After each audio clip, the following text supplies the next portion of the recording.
Saludos a todos ustedes y vamos a continuar con los temas teóricos de patología especial. En esta ocasión vamos a ver patología ósea. Sabemos que cuando uno nace, el cuerpo de un bebé contiene aproximadamente 300 huesos. A la larga, estos acaban fusionándose para pasar a formar el esqueleto de 206 huesos de una persona adulta. Estos 206 huesos constituyen el 12% del peso corporal total del adulto. Sabemos que las funciones del tejido óseo es, primero, más importante el soporte mecánico del esqueleto, la transmisión de fuerzas musculares para poder realizar la actividad, la protección de vísceras, por ejemplo en el caso de la caja torácica, que protege vísceras importantes, la hemostasia mineral y la producción de células sanguíneas. Dentro del contenido de este tema vamos a ver desde la estructura y función, vamos a ver trastornos y desarrollo del cartílago y hueso, vamos a ver trastornos adquiridos del hueso y cartílago, como la osteopenia y la osteopetrosis, algo de la enfermedad de Paget, hiperparatiroidismo y osteodistrofia renal. Vamos a ver las fracturas, osteonecrosis, osteomielitis y los tumores que los vamos a clasificar en tumores formadores de hueso, como el osteomastoide y osteoblastoma, el osteosarcoma, los tumores formadores de cartílago, como el osteocondroma, los tumores de origen desconocido como el tumor de Ewing, el tumor de células gigantes y el quiste óseo neurismático, y los tumores similadores de neoplasia primaria como el defecto fibroso cortical y la displasia fibrosa. Entonces, empezando a hablar un poco de la estructura y función, sabemos que la matriz ósea está compuesta en un 35% de osteoide y un 65% de material mineral. El osteoide ese está formado por colágeno tipo 1, una menor cantidad de glucosaminoglucanos, osteopontina como la osteocalcina, que lo producen los osteoblastos. Esta se encarga de la formación, mineralización y hemostasia del calcio. Entonces, todo esto puede ser dosificable o cuantificable en suero. Y entonces vamos a ver, cuantificando esto, la cantidad de actividad osteoblástica. La matriz ósea se sintetiza en dos tipos de tejido óseo, que es el reticular y el laminar. El tejido reticular está en el desarrollo fetal y en la reparación, como en procesos de fractura. Y el tejido laminar es nuestro tejido óseo maduro, o sea, propio del adulto. Y nuestro tejido laminar se va a dividir en hueso compacto y en hueso esponjoso.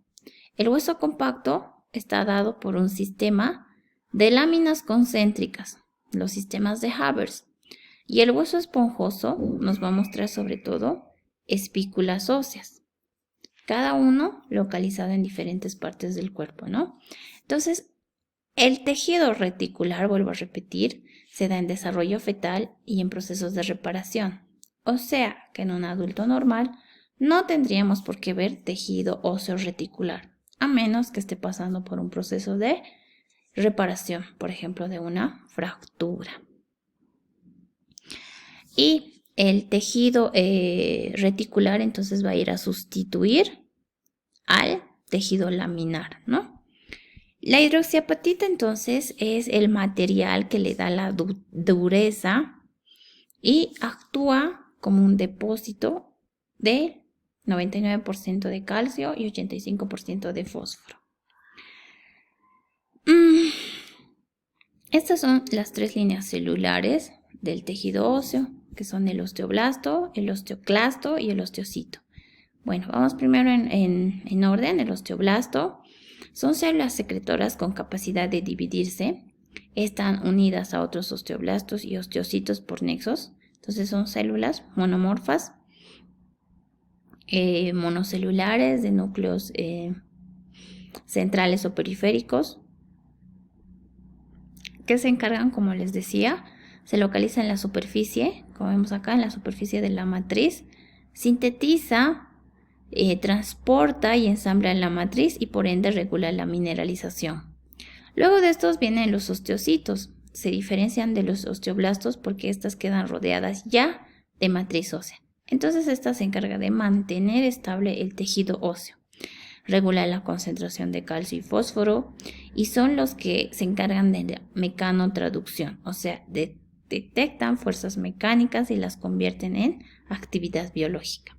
Luego vienen los osteoclastos, que derivan de células hematopoyéticas mononucleares y se encargan sobre todo de la resorción y la remodelación ósea. Es decir, estos son los que van a ir a eliminar la matriz. Entonces, esta la secreta o la crea, la mantiene y la elimina, en palabras vulgares, ¿no? Aquí está, entonces dijimos que el osteoblasto está en la superficie de la matriz. Nuevamente es la que se encarga de sintetizar la matriz. Y el osteoclasto, como una célula gigante multinucleada, que es encargada de la resorción o eliminación ósea. Ambos entonces tienen que estar en un total equilibrio. Esta crea matriz y esta célula elimina matriz. Si esta crea mucha matriz y esta no elimina, pues va a dar lugar a una patología. Si esta crea poca matriz y esta célula va a eliminar mucha matriz, otra patología, como vamos a ver más adelante. Entonces ambas células tienen que estar en un constante equilibrio, ¿ya? Y el osteocito, que es la célula que se va a encargar de mantener las células maduras, ¿no? De mantener la matriz celular.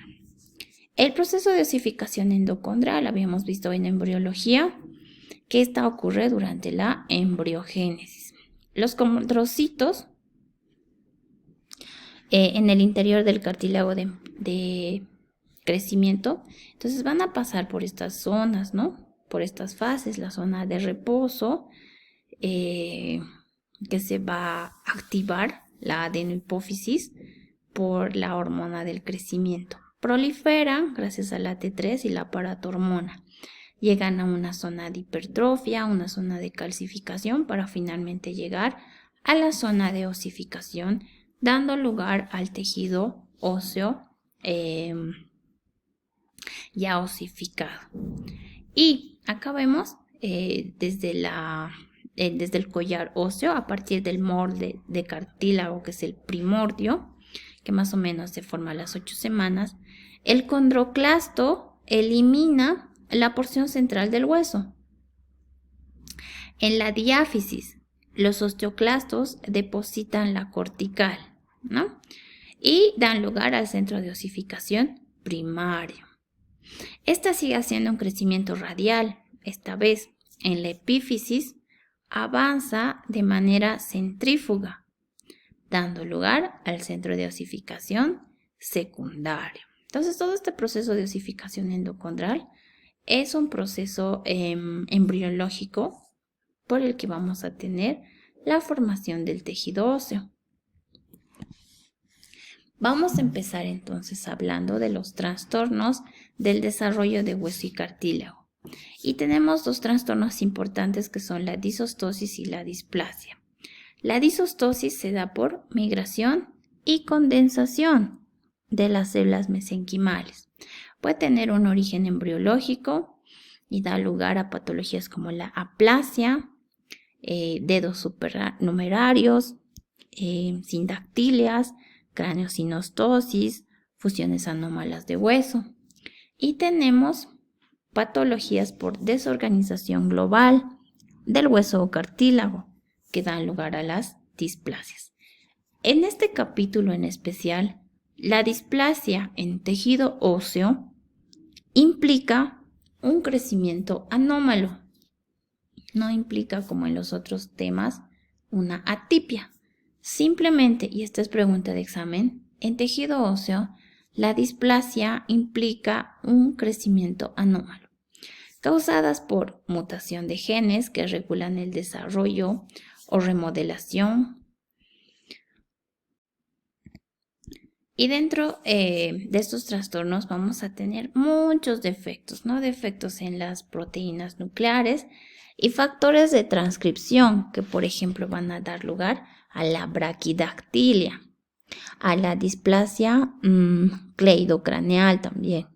Tenemos los defectos en las hormonas y proteínas de transducción, por ejemplo, la acondroplasia, que es causa de enanismo, retraso del crecimiento del cartílago. Tenemos defectos en proteínas estructurales extracelulares, por ejemplo, la osteogénesis imperfecta. La osteogénesis imperfecta, entonces, que es una deficiencia de colágeno tipo 1, en el que hay huesos de cristal o escasez de hueso que provoca una fragilidad ósea extrema, ¿no? Tenemos varios tipos.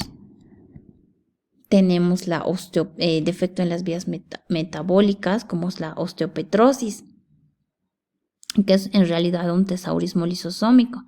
Es la enfermedad de los llamados huesos de mármol o enfermedad de Albert-Schumberg, que se caracteriza por la disminución en la resorción ósea, o sea, no hay eliminación, no hay actividad osteoclástica, no hay mucha eliminación de tejido óseo y hay una esclerosis ósea simétrica difusa por alteración de la formación o de la función de los osteoclastos.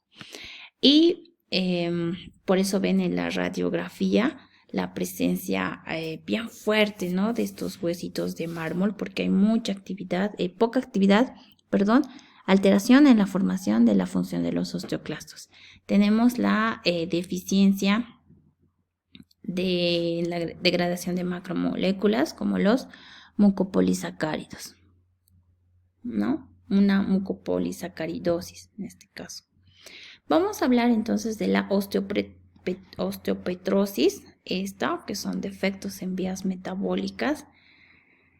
Y la osteopetrosis es también llamada la enfermedad del hueso de mármol o enfermedad de Albert-Schumberg. Está causada por una disminución en la resorción ósea y esclerosis ósea simétrica difusa, por alteración de la formación o función de los osteoclastos. Entonces aquí, como están alterados los osteoclastos, no hay una eliminación adecuada de tejido óseo. ¿Qué vamos a ver entonces acá? Vemos acá la radiodensidad ósea normal, pero aquí vemos un claro aumento de esta densidad ósea, o sea, básicamente son huesos blancos radiográficamente porque hay mucho tejido óseo, o sea, no se está eliminando el tejido óseo. Entonces vemos la calidad pétrea, nosotros le llamamos a los huesos, pero estos son frágiles. Entonces existe una actividad deficiente de los osteoclastos de los huesos. Carecen de cavidad medular, o sea, no hay esta cavidad medular porque todo es osteoclasto, osteoblasto. Sobre todo se dan en los huesos largos, los vuelven bulbosos. La esponja primaria que se debería eliminar durante el crecimiento persiste, lo que da lugar a que no haya hematopoiesis. O sea, aquí son, como vemos acá, matriz hematopoyética clara, no se están formando las células hematopoyéticas de forma adecuada porque están siendo reemplazadas por tejido óseo, ¿no? Entonces, no están eliminando de manera adecuada las células a través de la actividad osteoclástica. Entonces, los huesos, si bien se ven de una calidad pétrea, no está cumpliendo una de sus funciones, la médula, la de crear células hematopoyéticas, ¿no? Entonces esto va a generar diferentes desórdenes, incluso inmunitarios, al no haber, repito, la actividad hematopoyética.